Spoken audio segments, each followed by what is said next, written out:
We're back, and Arnold, we're going to take you back 30 plus years when you were a student here.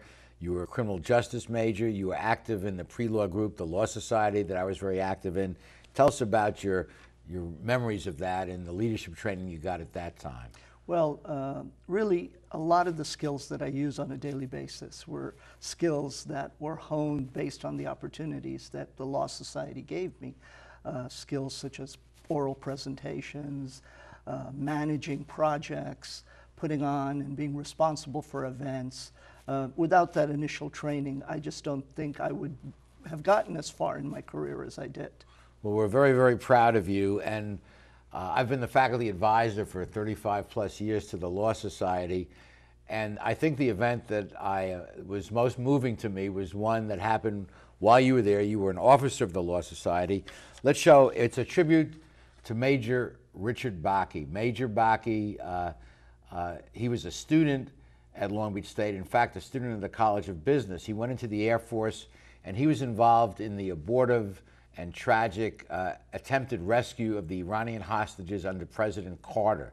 He was killed in the desert when the C-130 he was flying went down, and we organized a few months after the hostages were released when President Reagan came in. You may recall they released them at midnight after he took office, not under President Carter, and 3 weeks later we had a very moving program at Long Beach State, and here's a photograph of the event in the multi-purpose rooms of the student union. There were hundreds and hundreds of people there. Major Bakke's mother and father and sister were there, and 4 or 5 TV stations covered it, and you were very much involved, and you're visible sitting in the in your ROTC uniform in this photograph. And we have a news report from KNX TV, radio, television. They were down here covering. Let's take a look. Celebrating the release of the 52 former hostages who returned safely from Iran. Today on the campus of Long Beach State, they remembered one American who did not come home. A tribute was held for Air Force Major Richard Bakke, one of the 8 Americans killed during the unsuccessful rescue attempt, and Phil Barno was there. Captain Richard Bakke was the navigator aboard that ill-fated C-130 transport plane which collided with a helicopter and burned on the desert in Iran. He was decorated and promoted to major posthumously. Today, Bakke's parents and his sister, Linda Self, were guests of honor at a ceremony honoring him on the campus of his alma mater, Cal State Long Beach. The tribute was organized by Dr. Art Levine. Here was a man who walked softly but left the footprints of a giant.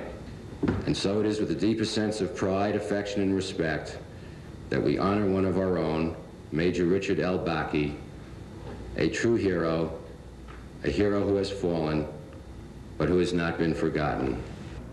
Richard Bakke graduated from Long Beach State in 1969, almost 12 years ago. Except for his family, there was no one in the room today who remembered him. But many students at the college say they identify with him. What I have learned through Richard Bakke is that the only way to make it is to set high standards for yourself. He set standards that were hard for others to live up to, yet he never sought recognition for himself, only for the principles in which he believed. Some time ago, Richard Bakke's family gave a news interview in which they said that they'd never been contacted by any of the hostage families. Last week at the White House, the Bakkes met Reverend and Mrs. Earl Lee of Pasadena, parents of former hostage Gary Lee. Today, the Lees joined the Bakkes for this tribute to their son. Life goes on. The miracle is that 52 came home alive and well. But today we do honor to Major Bakke, his parents, his family, because they gave their lives and he gave his life. And our son has come home.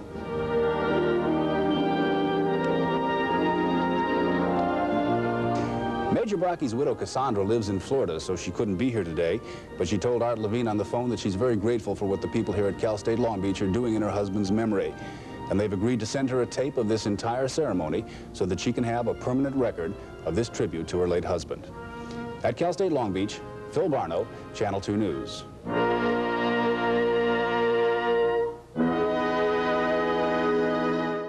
A very, very moving piece. And you remember Ray Summer, our president at that time, who subsequently went into the Air Force, in part on a recommendation from Congressman Dan Lundgren, who he met as president of the Law Society. And so we have another example of a distinguished career from one of our former officers. I do remember Ray very well and got very close to him the year that he was the president. And the tribute really was one of the highlights of my days here at Cal State Long Beach. And I thought it was particularly significant that at that event, based on how you organized it, that I think it was really the first time that the families of the hostages and the individuals who unfortunately didn't make it on that mission were brought together. And that part was, I think, one of the most moving elements of it. Yeah, Reverend Lee, the father of one of the freed hostages, spoke so movingly, as we saw in the film clip. Finally, Arnold, in the minute we have left in this segment, how does it make you feel coming back to your alma mater some 30 years later? Well, I have to say it's a lot different than I remembered Cal State Long Beach. Even at the time, it was the largest university in the Cal State system, but it's so much larger now, and it's wonderful to see how the university has grown. It's wonderful to see the high quality and caliber of the student body, the faculty. As an alumni, I couldn't be more proud of Cal State Long Beach. And everyone wants to come here. We had almost 70,000 applications for 6,000 places. It's the hot university in the entire system. You can be very proud of your alma mater. Go Niners. Okay, we'll be back with more of our show after these messages.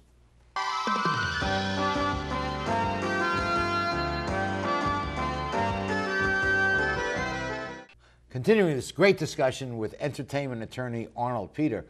Arnold, entertainment law is the glamour part of the law in the minds of so many. Tell us what it's really like. Well, you know, the term entertainment law is a bit of a misnomer.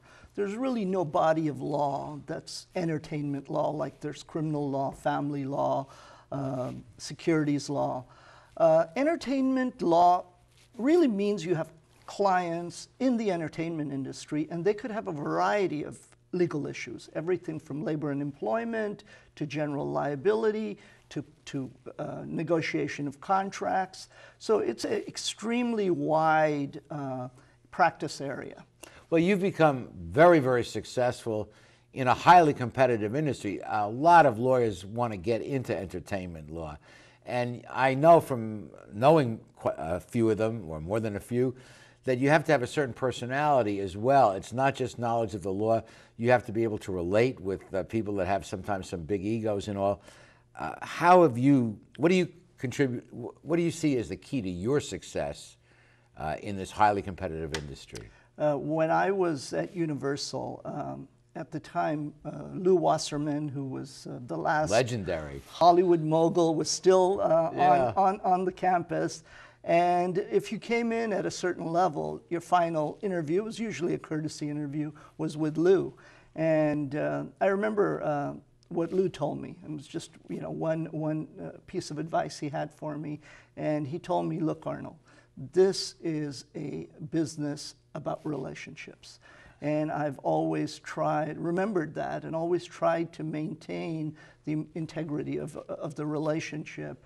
Even when we're adverse to one another, in this industry you will see one another again, so your reputation develops very quickly and spreads very quickly. And so, for example, where you have a competitive economic advantage in a given transaction, you don't want to exert that last ounce of pressure, because at some time in the future things will be reversed and people have memories. Absolutely, and it's also an area of practice where there isn't a lot of got you type of issues. Often I will point out an error that someone on the opposite side has made. Really? Absolutely, because we want to make sure we accurately reflect what the agreement was, and not to necessarily just to take advantage of someone. And consistent with that, you recently created your own law firm, the Peter Law Group. Tell us why and how that happened. Well, I've always wanted to have my own law firm. It was always my dream. And I wanted to do that for a couple of reasons. One is I wanted to build a practice where we handle both litigation and transactions. That's very rare in the law in general, but we do both. I was both a trial lawyer and a corporate lawyer. And I wanted to create a firm where we could continue to have that type of practice. And the second reason is I really wanted to create a culture where the rights of everyone that is part of that culture are respected, regardless of where you are in the hierarchy, from our receptionist to the partners, to me directly. It's a place in which we like and respect each other. Amen to that. We have a firm in town, Keesley, Young & Logan, great firm, that is very much of that ilk. And congratulations on you creating that in Beverly Hills, no less. That's right. Thank you, Art. Yeah.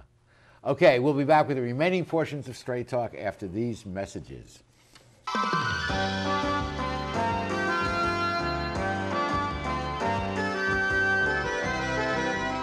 As a teacher, there's no higher satisfaction than seeing your students become successful.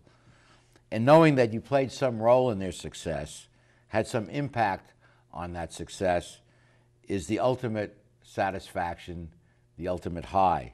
So thank you, Arnold, for all that you've done and for all that you are.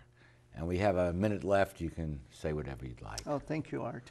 Just being here on campus and being here with you, the words of Yogi Berra, it's deja vu all over again. But when I was a student here, never did I imagine I would be sitting here, not only having achieved some success in my career, but also having the ability to thank you from the bottom of my heart, and to thank you on behalf of all the other students whose lives you've impacted in such a powerful way. Well, thank you so much, Arnold. And I just state publicly how meaningful it was to me as a teacher to have a former student be able to do that. It was a wonderful, wonderful experience. So thank you for being here. Thank you at home for joining us. And please be with us next week for the next edition of Straight Talk. Good night, everyone.